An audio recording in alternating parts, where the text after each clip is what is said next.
Nagsugod siya sa pagbaligya, si Charon sa eskwela. Nagtingawa na mag-asenso, integridad ang iapondo.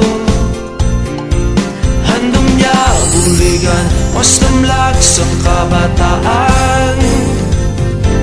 Pagkaon sa lamesa, balay sa kada pamilya.